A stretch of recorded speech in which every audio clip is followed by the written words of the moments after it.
As of this moment, the total number of cases in Jammu and Kashmir is 380, out of which the total number of active cases is 294. 256 of these are in the Kashmir division and 38 of these are in the Jammu division. There have been 81 recoveries so far, and as you are aware, these recoveries include young children, and we also have had 5 unfortunate deaths. 60,000 people have been enlisted for surveillance, out of which nearly 35,000 people have already completed the mandatory 28-day period of surveillance. If I will just take a minute to take you through what the situation was yesterday and what the situation is today. Yesterday we had 368 total cases, 292 active cases. Today we have 380 total cases, 294 active cases.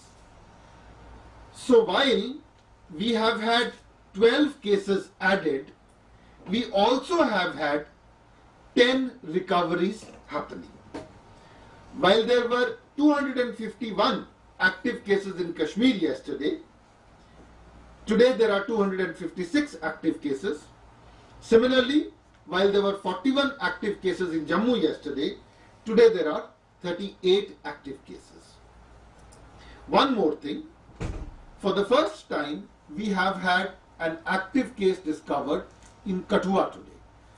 So, no place in that sense is immune, and every place has to watch out.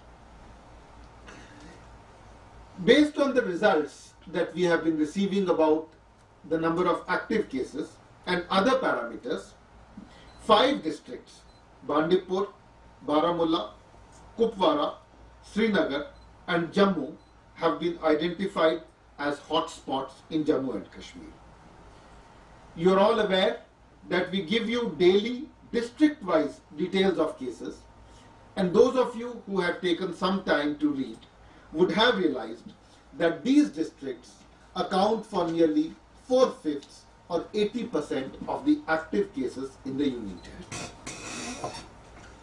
Similarly, 92 areas have been identified and designated as red zones in the Union Territory.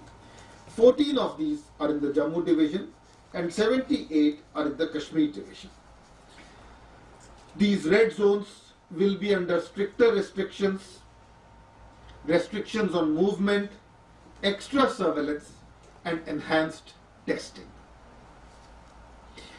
We are acutely conscious of the fact that this is an inconvenient process, and people in red zones, hotspots and containment areas do face restrictions and difficulties. We are grateful for the cooperation and willing support received from all sections of people, and all other goods is normal. For example, in the last 24 hours alone, nearly 1,000 trucks, including 340 trucks of fruit and vegetable and 325 trucks of rations, entered Jammu and Kashmir. The availability position is comfortable both in the Jammu division and in the Kashmir division.